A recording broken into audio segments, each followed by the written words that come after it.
He's on like, spaced out on Drugs? He'd come in, he'd go, in the morning, he'd go, showtime. Walk out there.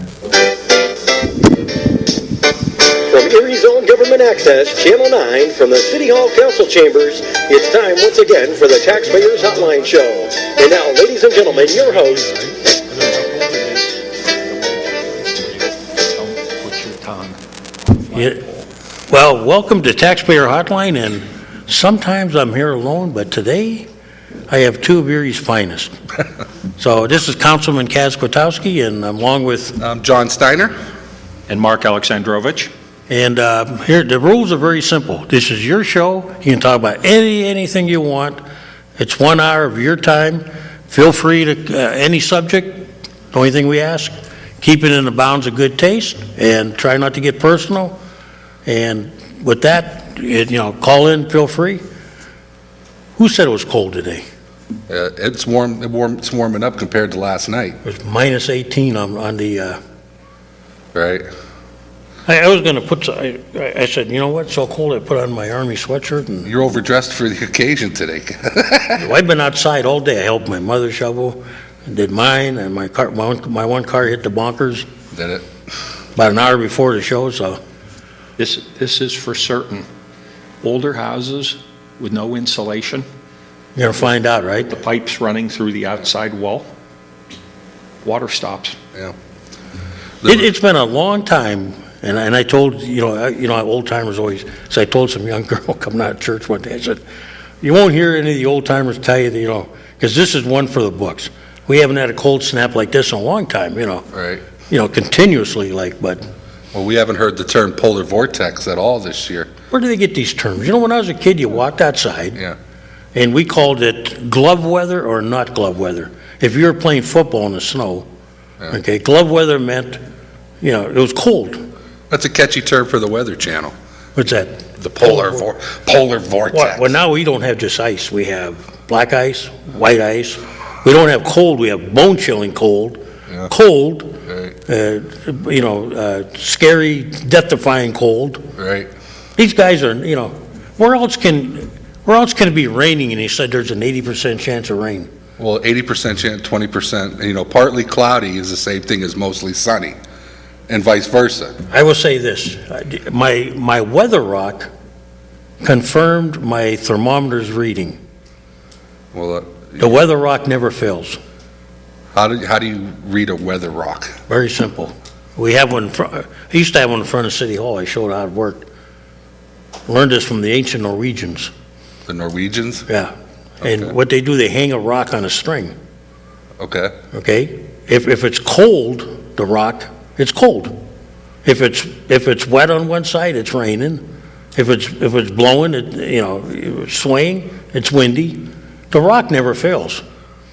And you don't need a degree to analyze it, Some clever Norwegians figured And if it's hot and not moving, it's a calm day, hot day, That's true. That's true. Thank God we have thermometers now. Well, the thermometer's a thermometer, but all these other things about, blowing winds and polar vortexes, the rock would tell you which way the wind's coming, True. Go ahead, caller. Hey, Kaz, there was some good news in the paper this morning. Did you see it? I didn't get my, I don't get the morning paper. I usually go to my mother's house to read it. Rick Griffin is going to buy some of that redevelopment authority property there on 13th and Peach. Yeah. And develop it on his own. And that's what always was needed for that property. A local developer. Local developer. And if I was Rick Griffin, I'd be running to Andy Sassini with the old post office, and I'd go see Mr. Berlin, and I'd form a coalition of entrepreneurs that will shame any economic development coming out of any of these funded agencies that we have. I'm sure he'll come up with some plan. He's done a pretty good job with some of his empty factories, Right by Level Place. He owns Level Place. Oh, does he own that too? Oh, he bought that. Yeah, he bought that a few years ago. Oh, from McGarry or whatever it was? Yeah, and he's really turned it around. I think the final end, the end owner was like PNC Bank or something, but he got a pretty good deal on it. Yeah. And you ride by there, the signage is nice, it always looks nice, and I give the guy a lot of credit. Oh, yeah, So, Berlin, he's, a lot of people had a lot to do with the train station, and now Berlin's got it, I think, right? yeah, And, so it takes, sometimes it takes a long time, but local people do know what the market likes here, Yeah, so we'll see, but that was good news. It wasn't going anywhere with a Pittsburgh developer. No, I mean, when that one guy died, and, God forbid that happened, but, Yeah. what works in Pittsburgh sometimes doesn't work here. You're talking about a different market, but... Yeah, so, that was a bright spot for me, because you ride by there, and it's just an indication of a problem. I mean, it's going to get better down there, so that's a good thing. Well, it'll be good to have private dollars Oh, yeah. going towards, that area. I mean, I think we do need to introduce some inner city living, with the townhouses in different places around town. Yeah. But I mean, they're a little bit overpriced in that area, in my opinion. But Yeah, they are. They are, John. But you get a little of your own iron in the fire. You pay a lot more attention to those contracts and what have you. So I think, and he really does have a history of being pretty successful. So. Well, I told you, the guys we need to talk to are guys like Tom Kennedy, Berlin, Griffith, Nick Scott, people that have put their own money into projects, do they need help? Absolutely. You know what? And give them help. Give them help. Because ultimately they will pay taxes because he's not an authority or a nonprofit. So if you did give him a LERTA for a few years, I mean, there's a light at the end of the tunnel where you will get some tax money from him. Yeah, when you think about the Union project, the train station. Yeah, Union Square project. Yeah, it started out with Mr. Renaud a long time ago, I think it was. Yeah. He put a lot of money into it, and it was, it was a giant step. I mean, here was a building that, and I used to go through there, and it was literally, you had a barber shop in there, nothing else. Yeah. And the train guys came through from Youngstown. Yeah. And he had some vending machines, but the building was run down. Then I remember they cleaned it up once for some kind of ball. Okay. And it looked nice. I said, wow, but still you had that tunnel going back to the tracks, which was a mess, and what happened, when a series of owners called a meeting with Mr. Berlin, now what do you got? You got a nice place to eat there? Oh, yeah. Place to have parties? You got businesses that are operating? You got 300 workers up there on the second, third floor, I think, or how many? I'm not sure how many he has. There's quite a few. Yeah, And I'm hoping, he really turned that around. And I'm hoping Andy Cicini gets his project going, Oh, yeah, so it's working. You just need to get that redevelopment authority out of the way. That's all. It's really, and I hate to say it, but it's true, And now some things will probably start to happen down there. Yeah, too often pie in the sky projects never pan out. Yeah, but I'll let you go. Okay, thanks, Get Rick. some callers in there. All right. Bye-bye. one thing I did, I attended the governor's inauguration, and Yeah, I heard about that.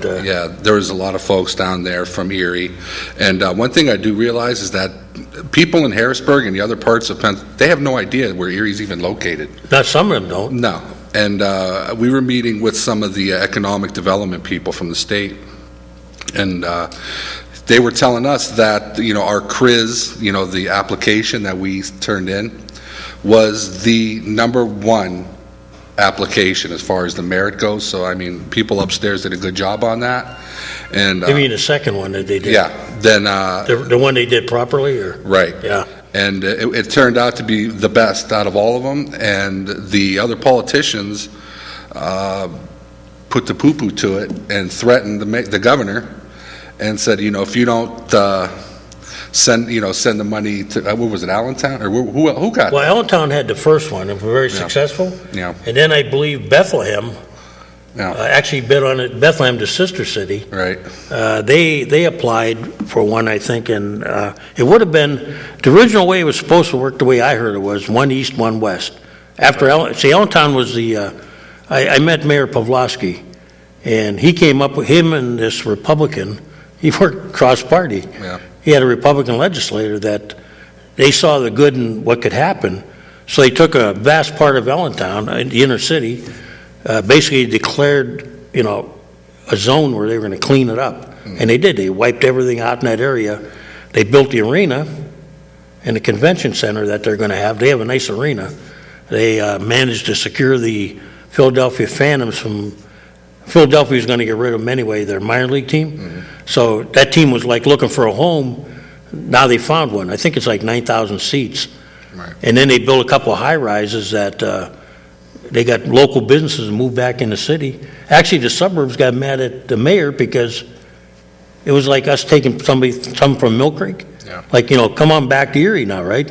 And so then Bethlehem, they worked pretty good with Allentown. They're sister cities. And now Bethlehem, I guess, was going to win one. Well, according to what I heard, there is going to be no more CRIS designations. They're taking the funding away from that. We're not going to get one either? Nope. They're not the new governor won't do it either? Nope. It was a good plan, and I think... Well, what it was Nick Scott and Roger Richards, they were working together on that. I learned a lot about Roger Richards. Yeah. And, if it wasn't for Roger and those guys, let me But put we it had up, three. throwing out checks. If they weren't throwing checks to these people, big checks, Yeah. we would be totally out of the loop. Well, we had three, if I remember right, the way I heard it, there was three for two. I know there's two for sure, but I believe there were three projects. One was the convention center project. There was Nick Scott's project. There was another one. They were all shovel ready. If we could pull it off. Yeah, we had the number one application. So you think it's a dead now? It's dead. It's dead. That's a shame because I tell you that the way it worked in Allentown was, it really revitalized the middle of that Well, city. what it was, you had Corbett up for re-election. Yeah. Okay, and what better, you guys know, you were elected officials. What the best, you pass out checks right around Right. the election time. Why are they? What do you sense they're against it for? What's that? The lost revenue that they would be getting? Well, it's not in the budget. So, The thing is, it basically the way I understood it worked. The state gives up their taxes for a period of time, and this causes projects to move forward. Every city in the Commonwealth that I can think of, even Pittsburgh and Philly, they're all in trouble, yeah, and they could all use a little right. kick if Bethlehem would have been the second winner, because Bethlehem actually has a casino in the Allentown area. So a lot of their project is along the old river where the Bethlehem steel plant was. And our projects were on the waterfront. Right. It's unfortunate that we basically don't exist to the people in Harrisburg. Well, that doesn't surprise me, because if you go to when I was talking with Mayor Pavlovsky, he was one of our biggest allies. He even told people that all the steel that went into his his arena project and his buildings came from Amthor. Yeah. He was proud of that. He said they were running trucks across the state, and it was Erie, PA on their Amthor steel. And It was kind of eye-opening as to how far. We're a rural area, correct? well, they think, when we have conventions here, they go nuts. They think all the way across the state. Right. And they go, you got to remember, and Fred Rush taught me this. You take the state of Pennsylvania, take any state, and you have, especially in Pennsylvania, they have east of Susquehanna and they call it west of the Susquehanna. Now, name me a couple of cities west of the Susquehanna. Pittsburgh? Yeah, what's the two biggest cities are Erie and Pittsburgh. Yeah. And then you have to think Johnstown, Altoona, right? The rest are all kind of small. All your major third-class cities are in the power base, right around Harrisburg. They're in the conduit. I always laugh, like when we were talking about McBride Viaduct. I said, if we were Pittsburgh, we'd have McBride Viaduct. In fact, they built a road around Penn State, basically for 8 or 9 football games in a couple days that the kids come to class. Right. You've been around there. You see look at the road network around Harrisburg. It'll make you... Right. It's unfortunate that, we're so far up in the corner that we're basically out of the loop. Right. And our population continues, and then, we're just a non-factor statewide. And it's fortunate that we do have, people like Roger Richards and Tom Hagen and some of those people that, have a voice down there, or else, I mean, we wouldn't have any voice. And it's unfortunate because, we need the state's help in a lot of different things.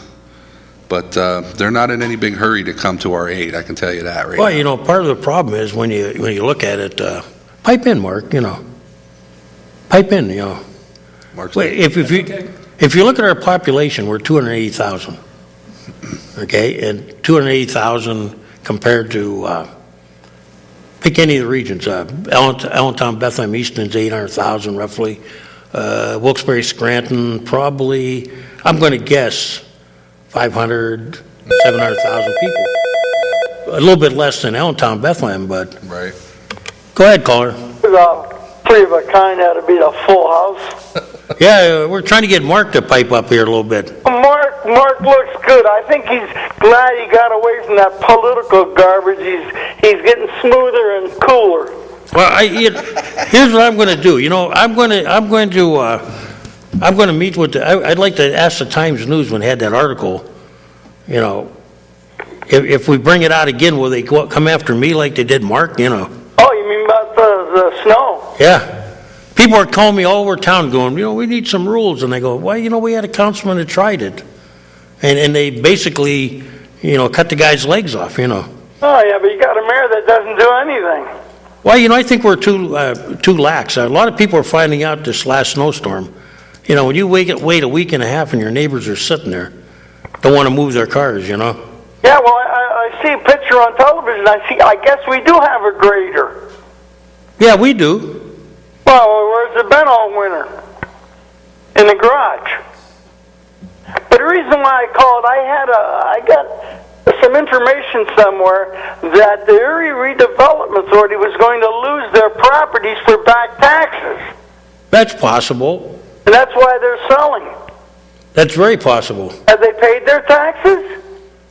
You know what, John? I didn't check, and I apologize. What about Rick? Is he going to get stuck with all that property for the back taxes for X amount of years, or city council going to be good guys and waive them? Well, he hasn't approached us yet.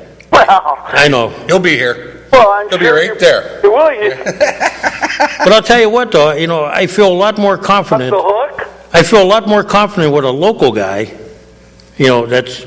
Than a dead Pittsburgh guy? Well, if you look at some of his properties, the one I saw, there's like a dog kennel in there. Yeah. There's another one, a couple of business. That was the old Malibu building. Yeah, but he's found uses for his buildings, that... He did. I give him a lot of... When you ride down the 12th Street corridor, I mean, he's refurbished those buildings, and they're... He's cleaned them. If he's done nothing else, he cleaned them up, Right. Paying taxes. He should take, maybe we can get him to take over the ones on 12th and East Avenue. No, 12th and Bayfront Highway? Yeah, once you get them... The ones with the roofs all, The Beirut build, they look like they're in Beirut. Once they go from the inside, from the roof and all that, the only thing you're going to do with them is implode them. Because they're shot. Well, maybe we can make them a museum. We could call them the World War II Museum showing the effects of the Blitzkrieg. You can call them Buffalo. What do you think, John? Would that make it as a museum? I don't even think people will be able to go in. I mean, you have engineering that will come in and they'll say that they're not safe. I mean, those buildings, it's just a shame when you come off of I-90 onto the Bayfront and roll into our city, and those buildings right there just signify what's... I do hope Rick takes them over and does a good job, but I hope it's not like the Boston store deal was where city council let them off the hook for over $300,000. Well, you know what? Once again, now, this is the mistake we make sometimes. They make it all the time down there. That was an out-of-town project too, wasn't it? Yeah. See, I think in Erie, we always like the piper. The guy that comes with the little piper, and we all like the little mouse, follow him down to the lakefront.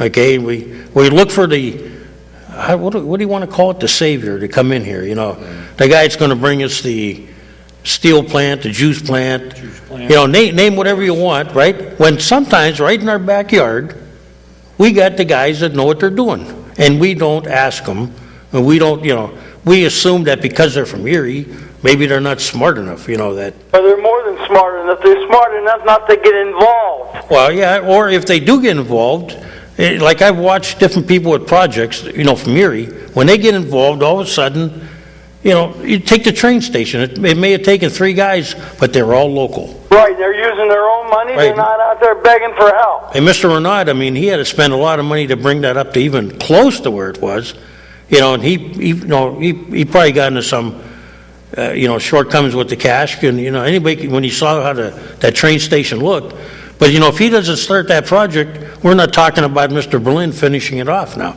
Yeah, why doesn't the gaming authority give him some money? I don't know. You know what? The whole thing is... If they're giving all that money to Jefferson Society, why? I tell you what, I attended yesterday, one of the clubs was giving away some of their funds to local organizations. I'm thinking... Nova Aurora does that all the time. Yeah, I was there, and I thanked them. They gave, a couple of my groups some funds, and I said, why isn't the gambling casino, what are we messing around with? We got assets in this community.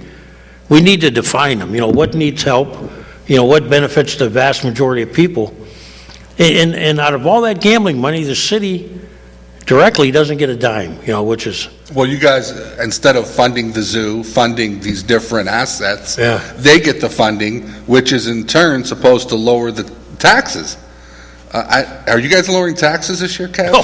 Oh, okay. Well, there you have it. But what gets me too about the gambling money when they hand it out, it's like everybody forgets that the city for years funded the zoo, the civic center, the baseball park, school district funded professional baseball, and now they all go, oh, you know what, we don't need you because we're okay, we got the casino. So, the city sits on rots. Come in and redefine what is free money and what it has to be given to, or, instead of a regional asset, let's have the state decide. Of course, then Philadelphia get it all. Oh, yeah, Philadelphia is, you got to remember, John, there's Philadelphia. Pittsburgh. No, not even Pittsburgh. It's Philadelphia and the rest of the state. That's true. And then Pittsburgh takes the vast majority of the rest, and you dibble down. And we get nothing. You get east of Susquehanna and then west of Susquehanna, outside of Pittsburgh, we get maybe a dribble. Yeah, the last thing we want to do is let the state decide what they do with it. Yeah, they don't even know We'll get nothing. they don't even know we exist. No. I'd like to move a little bit to the west and ask Mr. Steiner a question. Yes. How did we go about, or how did your people out there go about getting a state facility? Who will pay the utilities and all that? And what if I want to rent that building to bring a batch of kids in? Is there a drawback on that? Or don't you know, you don't have any particulars how that came about? Well, what happened was that we were looking for some locations. We were the group themselves stayed together and were doing programs out of the volunteer fire stations. And Gene Ware and Harry Leslie, well, mostly Gene Ware at first, came in. He's with the Friends of Tom Ridge, and and with the Presque Isle Partnership, I believe, and he came in and did a lot of programs at the Joyce Center itself. And, just skipping that whole debacle, I approached Gene and said, maybe we could work something out. And then, Lori Eaton and the rest of the Mecca folks got involved, and the seniors got involved, and we decided to talk to Harry Leslie in the state about doing some programs for seniors at the Tom Ridge Center and having some down at the Stall Center, which was not being used. It was, it was empty and it hasn't been used. So we entered an agreement with them to pay a monthly fee, to help overset the costs and stuff like that. It's nothing's going to beat, the Joy Center that we had out there. Probably because it's on a state park. Right. So, it's like a lodge down there, but it's really nice. Oh, yeah, I've been through that many years, even when it's the old Red Cross building. Right. And it's, I think it's going to be a good move for them, and it gives them, out on the peninsula, they can do a lot of... In other words, the monthly dues will take care of the electricity and the heat. Right. And, there's some fundraisers going on. The group of seniors that became involved out there, they really love the place. I mean, it's not like a typical senior center. It's Apples, bake sales, Chinese auctions. That way you won't have that Italian disease. My funds are low. Right. So, okay, we'll let you go. I'll talk to you later. All right, thanks. Good to see you, Mark. Hang in there. Goodbye. Maybe it's time to throw your hat back in the ring. Maybe Erica will give you a positive. Well, we'll have to see how my personal schedule goes. Okay, Mark. Excuse me, John. Yeah. The gaming funds that are distributed throughout this community, correct me if I'm wrong, but those are not to be used for any type of assets? They're only to be used for, like, activities? Well,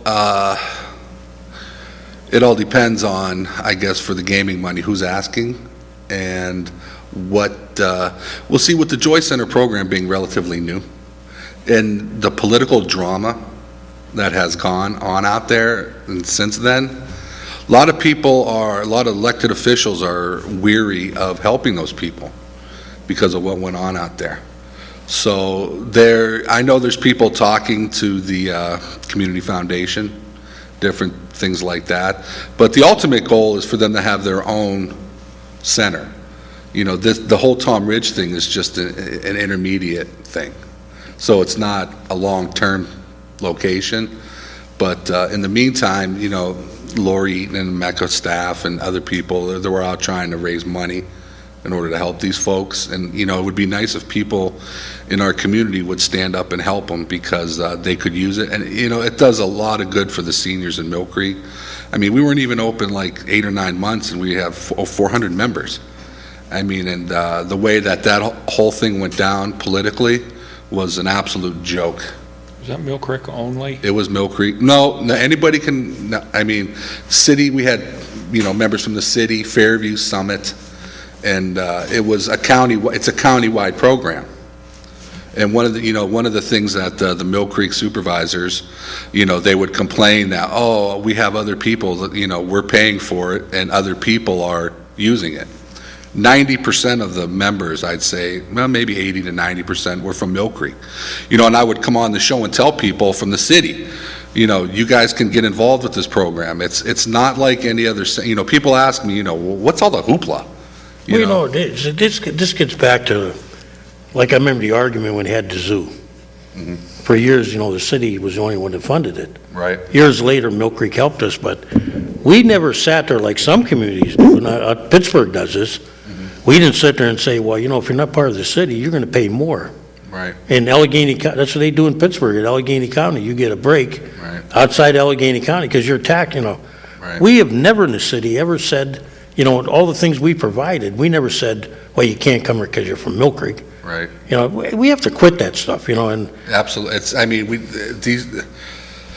you know, you know, I don't know if I'd ever use the center, okay? Right. Maybe not yet, but, you know, but, let me ask you a question. Are you looking for something, does it have to be in Mill Creek, or?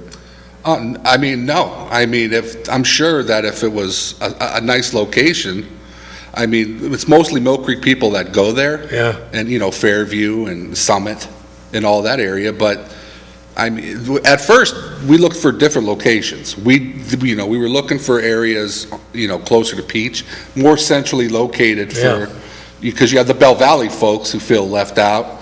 And, you know, you want to put it centralized, which was impossible. It's just, and then that location opened up, which was ideal. Well, it'd be nice if we could get a building somewhere that was, Yeah. good, you know. Yeah, and this is one that just crossed my mind. You probably can't have it, though. Which one? You know, when the post office leaves. Oh, on 38? Yeah, now there may be security issues there, but, Right. It's not conducive. I mean, what they had out there, they had the indoor walking track. I mean, they had a lot of space. They had computer lab, a lot of that. you know, you could well, let's just say hypothetically, I don't know who owns the post office. I think that, I heard that was a building that the government leased. But if it could happen, Right. there's a prime example where you got a pretty huge building in the back. Yeah. If it's not going to be used. Yeah. Like years ago, the city had, if you remember Mark, right there on North Park Row? Not North Park Row, it was on French Street. They had the old Gannon Dale Hall. Upstairs was the ballet and downstairs was the senior center. And it used to be the home of the ROTC again. And that was a beautiful building because they had a lot of room in there, you know. That's what we need. If we could find a building that somebody has, you know, somebody might, you know, donate, you know, that we could do that. And, you know. With all the baby boomers coming of age, the rate of senior citizens is going to increase like 300% over. Oh, absolutely. You know that. Yeah. I mean, I look at, you know, my generation is, you know, the beginning of it already started. Mm-hmm. And, you know, most of us are around 65 now. Yeah. And, you know, some people have a need for that. You know, they're. Well, see, that's what made the Joy Center different was we had programming for retirees and we had programs for older, frail folks. You know, Yeah. I mean, our most attended classes were the exercise classes, computer training classes. I mean, these people, they were involved, they were interested. We had a group that came in for computer training. They didn't even know how to turn them on. You know, they said, John, we need to learn how to run a computer, to use a computer, and we're talking from the start button. And they said a lot of people like the Wii, they found out, the older people. Yeah. Oh, we had the Wii bowling. We had They love the tournaments. Wii because my mother's good at that. You know, We had a pool table, like a billiards room, and I guess from what I heard, a lot of centers, they end up taking theirs out because, you know, but old people don't want to shoot pool. Not the Joy Center. I mean, these folks, they were there. We had pool tournaments going on. I mean, we had a little something for everybody. Yeah. And it wasn't just a place where you come and sit down and shoot the breeze and drink coffee all but if day. you wanted to, you could. But you could, because we had we had enough area and enough space where we could have an exercise class going, a computer training class going, and a party going on in the back. And you wouldn't be able to know, all while people were walking around the outside of it, exercise. Keeping seniors healthy, I mean, people don't understand, it saves money in the long run. Well, the city has that Tai Chi program. You remember that, Mark? We fund it every year. Yeah. And I used to look out my window when I was down here at City Hall, and you say, it was loaded. You know, people were. It saves money in the long run when you keep, people keep their mind active, keep them physically healthy. You know, Hammond and St. Vincent's came out and did a lot of programs there. Alzheimer, the diabetes does a program. You know, all these different organizations came out there and did programs to keep people healthy. You know, and just the way that whole thing went down, and the group of people they stuck together. They're going to do what they have to do to make it work, and fortunately Gene Ware and the Tom Ridge folks are working with them to make it happen. Did anybody get county council members involved? It's a political situation. Well, we know that, but if you get 2 or 3 or 4 council members together at the same time and just say, hey. Behind doors, everybody knows what a joke it is. But it's like, Mill Creek is a whole different ballgame. You know, we've been involved in politics a long time around here. I mean, I've been around. I have never seen anything like I've seen out there politically. It's like the way that they do things out there, the political hatred that former supervisors have with this I mean, they don't care about the people. They just don't listen. They don't want to hear it. And at least you guys come up here, city council, you sit here and you listen when people come. You give them their 5 minutes. You go out there, your 5 minutes, they'll argue with you. And they'll tell you, I don't want to hear it. Really? I want you to sit here, Kaz, and tell Mr. McAdory and his crew, oh, I don't want to hear it. We heard you last week. I don't want to hear you. You're done. You're done. Time's up. You're done. Well, I've always felt that, even when I was on the school board, it was not up to us to argue with them. Yeah. That was their time. Yeah. That's why I say on the show, Yeah. In fact, feel free to call. We're looking, if you want to talk about anything else, Right. This is your show. I've always said, we're not going to debate them. Yeah. Because if they feel strongly and they come down here, Yeah. I don't have to agree with them, either this council. Right. But they have the right to their opinion, Yeah, I mean, Mill Creek is such a disaster. I mean, you have, their supervisor, I mean, one of their puts themselves on the water authority. He's putting himself on an authority just so they can, there's a group out there that want to make this happen, so they put themselves on the authority. Then they don't want to hear what anybody else says. It's what we want, it's not what you want, it's what they want. I mean, I've never seen that. It would be nice enough if we get a savior that comes up with a building somewhere. Be nice. Somebody that, donates it or something. It's happened, I mean, it's hard to go to get grants and it's hard to go to get funding when you're a new organization. I mean, a lot of these, organizations have been around for years and years and years, and they do a lot of good work, and so they deserve funding. But if you're just a brand new organization, and then you've got this political baloney going on out there, you're fighting an uphill battle. But, these people went to the meetings. They're still going to the meetings and talking about it. I mean, they are not laying down out there at all, and I commend them for There's it. going to be, you're reading the paper now that there may be a couple of schools closed in the future. And Oh, the school district? yeah, so I mean, well, no, you got to wonder that, with these empty buildings around, Are you talking in the city or Mill Creek? city. Oh, Yeah, they're talking about they may close a couple down. So, you wonder if somewhere out there, with the right funding, maybe you may not want to use all the building, okay? Maybe part, like, when they, Columbus School is an example. I went there when I was a young man. Now, that's a senior apartment building, where they use the gym and everything. And we need a building. Maybe it's a post office, maybe, if they have a lot of excess room. We need something, and you guys obviously need some help, funding-wise, that I think, I do the Italian show on the weekends, and you'd be surprised. The seniors call me all the time from the centers. yeah. We're down here at the center, play us a song, and Yeah. so I mean, they're getting good use. Yeah, I mean, they do, they have different programs, and a lot of people enjoy them. Like my mother, for instance, I would tell her, I said, you should learn how to use a computer. You can call your grandkids with Skype. Right. And a lot of people, it's alien to them. Seniors don't even know how to text. No, they don't. You just learned how. You texted me back I was shocked. I was like, Kaz actually texted. Well, I'm still from the old school where I don't sit around all day looking at my phone. I don't look at my computer all day like, the young kids. But I know how to use one. Right. But a lot of people, you're right, they don't know how to even turn one on, I'm in my mid-40s, okay? I've learned, if you're 50 and older, very little, unless you've had some type of training, but anybody younger than 50, you're computer literate. Well, you have to be. Well, here's the thing, people my age, we didn't have it, okay? Right. We were at the beginning of it with the Commodore VIC-20s and all that. The computer is going to turn the world around. We laugh at that now. We got more memory in my phone. Yeah. I mean, in my phone or my watch. Right. Than that Commodore VIC-20 probably had. Right. But, we've learned to use them. But we are not, we're not used to conducting all of our business, texting. Right. We prefer to write letters, call people, Or okay? talk, right.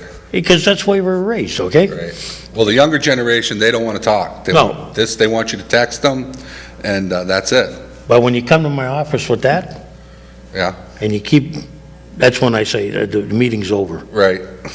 That's old school. Why, the meeting's over. I mean, if you want to sit on there all day and, Right. I agree. I mean, it is. It's. I laugh, the guy taking a selfie and he falls off a cliff or something. I mean, come on now, I'm not selfie. We're not selfie materials. We're not selfie material. Marcus, quiet. What's going on here? Mark. Number of callers. Where's all the callers today? Yeah, we need some callers. Everyone should be inside, staying warm. I know, really. A lot of people watch the show and they feel like they don't want to add anything. I said, please feel free. Right. They're uncomfortable calling, and I mean, they're afraid they're going to say something stupid. This is your chance because I don't censor a thing. No. And there's no interruption for sports and weather, and so you're on here. You're on for an hour. The roads are getting bad though. The potholes are, yeah. I mean, that's only Well, one thing I did notice that I wanted What's to talk that? to you about was I see Mercyhurst College now has they are patrolling outside of the campus. They are? They have patrol cars. They've been. I've Oh. seen them outside. I mean, Well, through the yeah, but here, neighborhood. there's a little caveat to that. Oh boy, they're always a catch. Well, they do run around, I've seen them be a long time before this. Yeah. They're on their way to various, like they own part of St. Peter and Paul, they rent that. Yeah. They go around to the apartments, so they use 38th Street. They're not patrolling though. Oh, they're not. No, because now Gannon has what they call a bona fide police department. Right. They can actually issue tickets, moving violations. I seen them do that to some, yeah, I seen somebody go up Peach Street the wrong way on a Sunday when I was doing the radio show, and they stopped him and proceeded to give him a ticket. Why can't? Here's a question. But they have the permission of the police department and the court. Mercyhurst cannot go off campus, they're not even armed. Why can't the city do something like that and have them just patrol and handle summary offenses? We probably could, but at first it takes the college to want to do it. Right. I'm not sure they have the desire. Right. I mean, you wouldn't have to pay. I mean, if the city had people that just went around and enforced the ordinances that we have, Yeah. they'd bring in so much revenue, extra revenue.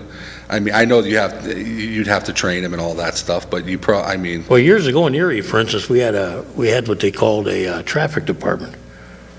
Okay. And the guys basically worked the corners when downtown was busy. Right. They used to have white caps on, and they would issue parking tickets. They weren't patrol. Patrol was patrol. Right. Okay, patrol might give tickets in the neighborhoods, but these guys were downtown. Of course, the parking authority took the major bulk of the tickets. Right. But the traffic division was, in charge of moving traffic, facilitate, making sure that if there was a problem, and the parking authority didn't issue a ticket, they would give one, We need something like that. And, part of the deal is when we had trouble with the kids up there, Mercyhurst, city policemen have to do that, come in, arrest them and all that. I mean, it would take some of the Pressure off. off the zoning. I mean, I'm sure. What's his name, Andy? Yeah. And that crew. I mean, it would take some of and bring revenue in. Well, I've never been, I'm not one of those guys that say we need to go out there and tag for the sake of getting revenue, okay? But, we need to have rules. There's a lot of things where people should be fined. Absolutely. Go ahead, caller. Hey, good afternoon, gentlemen. Good afternoon. Good afternoon. Yes, does the city still have a part-time traffic engineer? I think she's actually full-time now. I saw in the budget that she's shifting to a full-time status. Well, I've gone face-to-face with the mayor on that situation for about the last 4 or 5 years. I mean, when you have a city of 100,000, quality of life is good traffic flow. Right. And it's unfortunate that I live up near East 38th Street. I got to get on East 38th Street and West 38th Street at least twice a day to take my grandson to school and pick him up. Right. I live up by there too. Where do you live about? Well, around 31st East Avenue. Okay. Yep. I live on 40th and East Avenue area. I mean, me and my grandson, we literally almost fall asleep when I take him to school. We go, very seldom do we go about 15 miles an hour. You go past St. Luke's, Mercyhurst College, the VA, Jefferson School, and then PennDOT with their brilliance. One of the biggest political lies of all times was PennDOT saying that they were going to straighten out West 38th Street. Oh, yeah. Through the zoo area, right? Yeah. West 38th Street still has more curves than Jane Mansfield ever had in her life. You want to hear the story on that? Well, if you got a story about it, I'm willing to listen. I mean, it's a terrible nightmare to drive through there. A friend of mine who was on the school board with me lives up in that area, up on top of the hill. And they told her they were going to take her land and there was going to be a 4-lane road through there. They had that all planned. Then, from what I understand, some of the neighbors in the area didn't like that idea. So, politicians being politicians, and the way I heard it was, hey, PennDOT don't want to argue with you. They got money. If you don't want to spend it, You know, they'll change the plans the way you want it and ship the money down to somewhere else. And so what you ended up with was that serpentine thing instead of another lane, which they could have done by taking a few feet off some lawns each way. And they said the serpentine thing would slow people down. I think you and I know that doesn't work.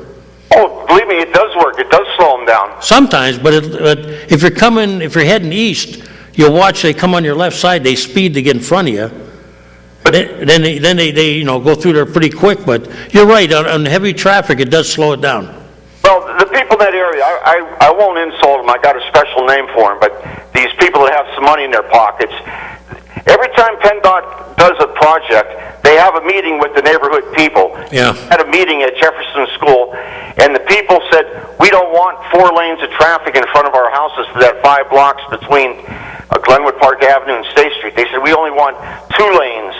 And I think they fooled themselves, because if they would have had 4 lanes, you would get rid of that carbon dioxide from all of them cars a lot quicker. When they only have 2 lanes backed up, then people breathing in that carbon dioxide for a couple extra hours a day.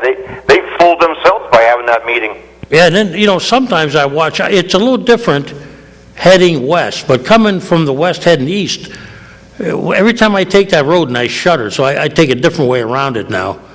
I come from the other direction, so I don't have to head straight on, but if you get in the right lane, you'll get passed on the left. Well, that's the secret. The people are so afraid of going up that serpentine hill that they'll get in the curb lane, and all you got to do is get in the left lane, and they're so afraid of merging there. Yeah. I get in the left lane, and I get ahead of about 6 to 10 cars every time I go through that intersection. And see, we wouldn't have that if they had done the way they were supposed to have done it. Well, see, everybody wants, good transportation. We want new jobs, but they don't want them in their yards. Yeah, we had the money for the project. This guy's right, though. We had the money. Yeah. It was there. They were going to do a 4-lane. What about the Bayfront? It's the same situation. Yeah. That should have been a 4. I mean, when I saw that, I said, what the hell? Why would they only do that? I mean... You know how tough it is to get on 38th, too, in the morning, don't you? That's tough to do, too, yeah. Yeah, I usually take Pine Avenue in because I'll drive up the hill, make a right, but if I have to go down my street and make a left, I could sit there for, a long time before it clears. I'm glad to hear that she's finally going full-time. We do need a full-time traffic engineer, and I don't want to start any new controversy here or anything, but I just want to throw this question out to you, Kaz. Yeah. With the school board, the Veterans Football Stadium is about 75 years old, a public venue, a lot of football games, a lot of activities in that stadium. Can you tell me why, ever since that place is built till today, we still don't have any off-street surface parking? That the school board could have acquired a block of homes there at the 26th and French over the years and start charging $2 or $3, $4 an event, and they would have got their money back? Oh, yeah, I can tell you, on my term, which was I was there about 6 years, we talked about, there was plans at one time to actually build a ramp on that triangle where the monuments are. Yeah. But they ruled that out because of the tube and the configuration of land. It didn't look like it would be, wouldn't offer much. So then they came up with a plan that when Lions Transportation closed, at one time the owners of Lions, they actually rented it out for football games. Okay. Yeah, they were doing it for a couple bucks, and then that stopped for some strange reason. But they were actually parking cars up there. There was an opportunity for us. We looked into buying it, but it wasn't for sale there. And I think they also looked at buying the property to the north where that restaurant was. Right. But nothing happened on that either. Well, I wish the school board would look into it in the future, but I've been talking long enough, so I'll give somebody else a chance to call. Well, I will, before you go off, I agree with you about, you probably need parking for the academy, the school alone. Well, the school alone, let alone any events that are held at the stadium. Yeah, one thing they could do, it'd be a short-term thing, was we wanted to, when we build more monuments down there, we would like to maybe build a small parking lot down there. Well, that would be be nice for the people that want to visit the monuments. And then at night, you could use it for, parking. How about the tennis courts? That's what we're talking about, that area where, I mean, I don't think anybody plays there. actually, the tube actually goes underneath the tennis, Oh, does it? a little bit, well, no, it goes in front of it, a little bit on the lawn. So it start to cut over, but you could get around that. Yeah. I mean, that's a good question. Thank you for calling, sir. Okay, it was fun talking to you, gentlemen. Yep. Okay. Yeah, he has a good point about that. It's always been parking at the, when I was young, everybody walked to the stadium or, you didn't have but now today, everybody takes a car. You just don't have the parking. And Lions, I remember one time they just opened up their gates and they charged a couple of bucks and, actually, I think they were, for a while there, they were making, some of the groups were using it, as a fundraiser, like when they'd have the big band competitions. It's too bad the parking authority couldn't work with the school district. And But they're the ones that were trying to get involved with the project on the triangle there. There was talk one time about building a ramp there. But Veterans Park is looking pretty nice. They're doing a lot of good work. I mean, it's really nice up there. more to come. I know you're involved in that, right? Yeah, we want it to end, though. We don't want any more monuments, Yeah. because monuments mean more wars, but, all veterans, you never want to see it, but there'll be more monuments coming, The but, Gulf War. yeah, some of those veterans have approached us about, asking us how to go about it and different things, and, when we did that park, we said that was going to be much like Mark expressed with his, iron beam from the World Trade Center. Yeah. This is going to be a place of solace. No weapons, no tanks, no helicopters, just a place where you walk and reflect, I forgot that, Brad. Good job on that monument down there. It looks really nice. Still not quite finished. Really. Well, it should never be done, Mark. One thing like when John brought up about the park, you're never done. It's an ongoing project, like the Vietnam and the World War II, I think they're pretty well done, but, there's always room for, somebody will come up to you and say, hey, you need a couple more benches, or, you need this, or, There, because of the way that whole thing came together so quickly, and funding, so we left a spot for another panel. The panels aren't that expensive, but we left a spot for one more. There's enough contents for it, and actually I was thinking about it yesterday, that perhaps by September 11th of this year, that we should, a little bit of fundraising and be able to get I've seen that done. Yeah, you guys, it's really nice. I've seen two other monuments in my lifetime. The one was in Roanoke, Virginia, and one of the guys that worked on the project, clearing the steel, they gave him a piece, and he put it in front of his business, but dedicated it to the city. He made a flagpole out of it. Very nice, lights lighted up, and the other one I saw was in Baltimore in the Inner Harbor, in front of what they call One World Trade Center. I think they have a building there called that. They have a piece of steel there. That's the only two I've seen. So, I mean, we got nothing to be shy about, It's a nice project. Yeah, I think you guys did a really good job on that. I think it's really nice down there. The real, what do they call it in retrospect? The real impacting part of this is the part that's inside the library. Inside the library. Actually, last night I was poking around with 60 Minutes, with a 60 Minutes program, and an old one, not the one they run on Sunday night, but an old one on the internet. And the way it started, it's kind of like a project, and the way it started was responders, people that were there, going to a clinic that was opened for respiratory issues, what do you call traumatic stress. Stress disorder. And it wasn't showing up until years later. And a lot of people were going to the clinic, and there was a doctor, his name, I think Benjamin Luft, that had started this clinic with volunteers. So people were going in, and in the process of their therapy or getting, the help they needed, they were talking. And actually, over a couple of years, the guy that ran this thing said, these people aren't talking about the history, they are the history. So what they started to do was record them. And what I found last night was actually 15 interviews from people that were there and either survived or went in. And everyone is living with their situation. Like one guy was saying, he goes, how come the government, hasn't helped us? They kind of cut it off pretty quick. So, and that's the image that we're trying to portray inside. And actually, I think one of the next things is to see if I can get the rights for that, if we can get that reproduced and get it into that display.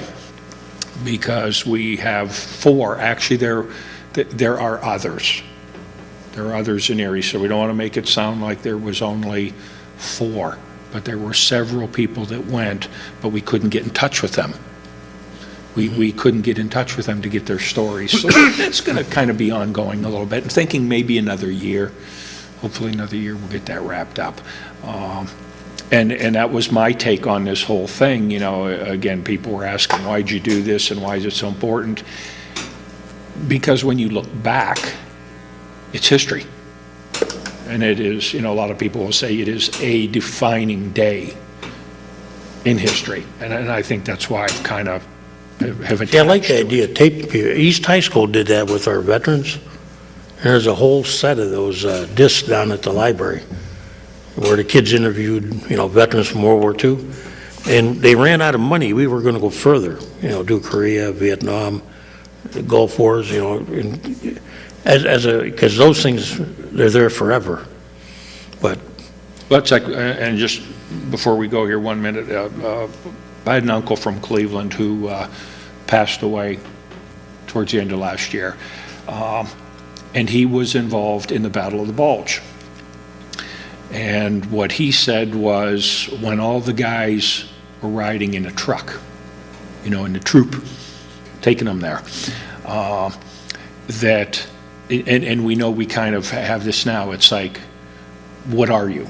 I'm saying, what are you? You're Italian, you're French, you're German, you're Russian, you're English. But he said when they were on the troop carrier that somebody asked him what he was, and he said, I'm American. Everybody at that time was shedding, I'm French, I'm German, I'm Russian. That was all gone. Basically, everybody was an American. yeah, And it's interesting how now it's kind of come back around. You go out and you ask somebody, what they are, they'll tell you what their nationality is first, before they tell you that they're an American. I can tell you this, that when I was growing up, if you want to call it the downfall, I don't, but if you want to tell why the city changed, why Little Italy went away, and why this went away, and, Germantown, and all Irish Town, and everything, my theory, and I'm not saying it's right, everybody's allowed their own opinion, I think the war had a lot to do with it. When I talked to my different people, I heard them talking, my uncles, and, all of a sudden, it was okay for Polish people to walk across into Little Italy without getting scuffled. It was okay, because these guys had gone away, done something important, and differences were not important no more. Now you were good enough to marry my sister. You were good enough to come and eat in my house. We didn't have our own neighborhoods because, it changed. And the war did that, for whatever, Integration. Yeah, it was. They came back with a lot of baggage, Yeah. and they didn't need any more. So, it changed. The neighborhoods changed, people moved out, people intermingled more. We didn't have the, and it's not a bad thing, the war did that, and I think you could tell the difference, people were, everybody's looking for something different. Things had changed. To a lot of guys, I remember the guy telling me, he said, there was bad karma in your old neighborhood. You come back and all of a sudden, a couple of your buddies weren't there, and, you had to move away. So, maybe they did, for whatever reason. But that changed, that changed Erie. And, like you're saying, Mark, when you're over there, things change when you're with a lot of different people. The interesting thing, and someone had told me this, I will never forget who told me this, but sometimes you hear things and to implement them is something different. You hear it, you'll never forget it, but it's a whole nother step to implement it. And what the guy told me is, he says, you have people that are, in your family that are, if you want to say older, they came from the old neighborhood, or they were in the war, or they used to work in industry that's not here anymore. And he said, set them down, put a camera in front of them, and let them talk. Yep, we need to do that. We can do that at John's Joy Center. There you go. No, that's a good place to do it when, Yeah. Get some volunteer children, students, have them come down, tape, even if they weren't, like, even people just on the home front that did things, Experiences we'll never envision. There's a lot of stories out there, millions, and there are a lot that have, that have passed that will never be recovered. I sat with, and you guys remember Joe Kane? I sat with Joe Kane one afternoon at a picnic, and he told me something I never knew. He told me that before the war, he delivered mail locally, like a messenger service, on an Indian motorcycle. So now to even think about seeing a motorcycle like that somewhere in a museum, or at a bike night, or somebody has one in a collection, and then to hear of a guy that says, I used to be a messenger in the 30s, and that's how I delivered.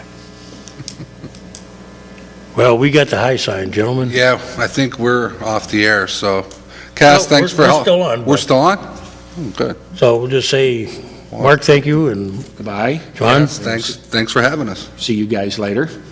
We'll see you soon. you got to talk more next time, Mark. He's tired today. He is. He was up all night.